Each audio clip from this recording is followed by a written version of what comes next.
বিজয় দিবস উপলক্ষে মেলা বসছিল 2 দিন ব্যাপী, 15 ডিসেম্বর আর 16 ডিসেম্বর। তো আমি মূলত 15 ডিসেম্বরের ভিডিওটা করেছি। এই দিন প্রথম কেবল বসছিল, অনেকগুলো দোকান ফাঁকা ছিল, মানে 16 ডিসেম্বরে সব আর কি পরিপূর্ণ হবে।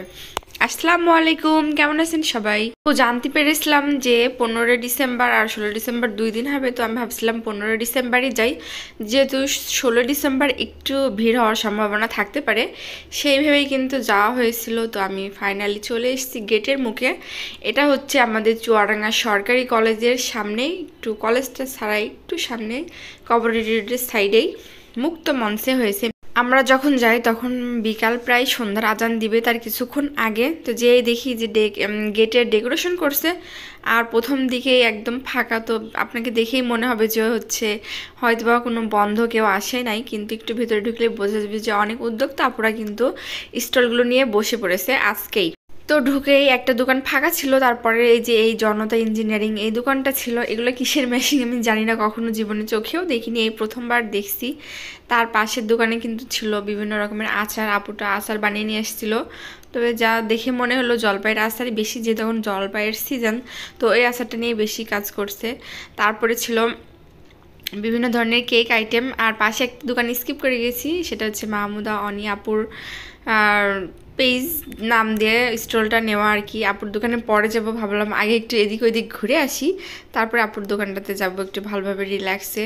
তো এখানে বিভিন্ন ধরনের কেক ছিল, আর কেক আর গ্যাজেটস ছিল। এটা আমি ফেসবুকে দেখছি ভাইয়াদের পেজের নাম, তো আজকে প্রথম তাদেরকেও চোখে দেখলাম আর কি, সরাসরি সবটাও দেখে নিলাম।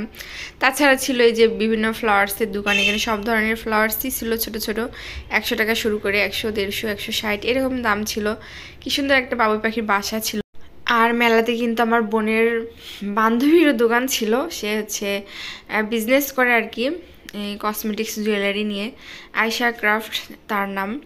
তো সে গতবার মেলাতে দেখছিলাম স্টল নিয়েছিল, এবারে দেখছি স্টল নিয়েছে। ছোট্ট একটা মেয়ে অনেক সাহসিকতার সঙ্গে বিজনেস করছে। আসলে এগুলো দেখলে অনেক ইন্সপিরেশন পাওয়া যায় আর কি, কিছু একটা করা জীবনের। যাই হোক, ওখানে একটু ঘুরে ঘুরে দেখছিলাম আর ভাবলাম কিছু একটা কেনা যাক, যেহেতু মেলাতে এসেছি কিছু তো কিনতেই হবে, কেন সেটা আমার নিজের পরিচিত থেকেই শুরু করা যাক। তো ওর কাছ থেকে আমি দেখে শুনে একটা হেয়ার ব্যান্ড নিয়েছিলাম আমার মেয়ের জন্য, ওটা দেখতে অনেক ভালো লাগছিল আমার, তো এটা নিয়েছিলাম। ওটা 30 টাকা দাম নিয়েছিল আর কি। যাই হোক, ভালো লেগেছে। আর নেক্সট টাইম অবশ্যই আসবো বললাম, যেহেতু আজকে 15 তারিখ ছিল, আমি বললাম আমি অনেকের সঙ্গে দেখা হয়েছে পরিচিত, সবাইকেই বলেছি যে 16 তারিখ আমি আসবো, মানে আগামীকাল আসবো, কিন্তু আনফর্চুনেটলি আজকে আমি যেতে পারিনি। এত পরিমাণ শীত পড়ছে চুয়াডাঙ্গাতে, আসলে আমি শীতে একটু ভালো লাগছিল না বাইরে বের হতে, তাই আমি আজকে যেতে পারিনি। 15 তারিখে যারা গিয়েছিলেন তারা সবাই কিন্তু অনলাইনে মোটামুটি একটা পরিচিত মুখ, সেসব আপু ভাইয়ারা গিয়েছিলেন স্টল নিয়ে। অনেককে দেখলাম যারা খাবার সেল করেনি, সেসব আপু ভাইয়ারা ছিল, খাবার নিয়ে গিয়েছিল। আর মাঝখানে এই যে ঘেরা, এটার সামনে যে মুক্ত মঞ্চ, ওইখানে হয়তোবা প্রোগ্রাম হবে 16 ডিসেম্বর, মানে আজকে সকালে হয়েছে হয়তোবা। চুয়াডাঙ্গা জেলার বিশেষ মানে কর্ম করে আর কি আপুরা, যে যেমন জাহানারা যুব উন্নয়ন সংস্থা, ওদেরও অনেক ভাপা পিঠা বা হচ্ছে হাতের কাজের পাট বস্ত্র অনেক কিছু ছিল। সেটা আমি ওই সময় আসলে সরাসরি লাইভে ছিলাম, আর অন্ধকারও হয়ে গিয়েছিল ওই সাইডে, ভিডিওটা আমি আসলে নিতে পারিনি।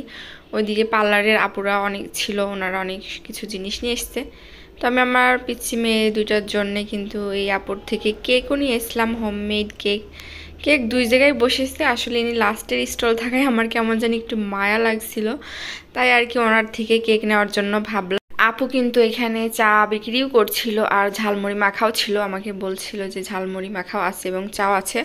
আর এবং ওনার কার্ডটাও কিন্তু আমাকে দিয়েছে, যে মানে ঘরে বসে খাবার অর্ডার করার জন্য, ঘরে চাইলে বসে ওনার কাছ থেকে খাবার অর্ডার করা যাবে। আমি হচ্ছে এখানে অরেঞ্জ ফ্লেভার আর ভ্যানিলা ফ্লেভার 2টা কেক নিয়ে এসেছিলাম। তারপর আমি ওইখান থেকে আসার পরে হচ্ছে দেখি যে পাশে আরেকটা আপু কেক বিক্রি করছে, মানে তখন আমার মনে ছিল না। তো যাই হোক, আমি ওনার থেকে নেওয়ার কথাই প্রথমে ভাবছিলাম।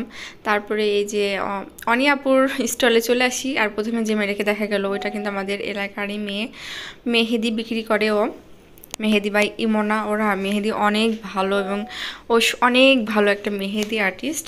তো ওর কাছ থেকে কিন্তু একটা মেহেদিও নিয়ে এসলাম। আপুর কাছে দেখছিলাম যে কি নেওয়া যায়। আপুর কাছে ছোট ছোট অনেক আংটি ছিল, ব্রেসলেট ছিল, ঝুমকা ছিল, গলার সেট, হিজাব, অনেক কিছু ছিল। আর তার হাতের বানানো স্পেশাল বালা চাউটা ছিল। আমি আগের থেকে ওনার লাইভ দেখে আইডিয়া করে গিয়েছিলাম যে এই বালা চাউটা নিয়ে ট্রাই করে দেখবো খেয়ে কেমন মজা।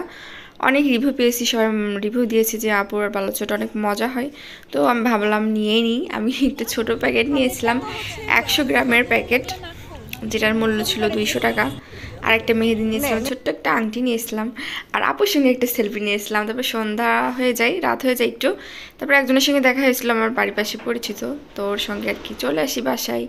Tata, bye bye.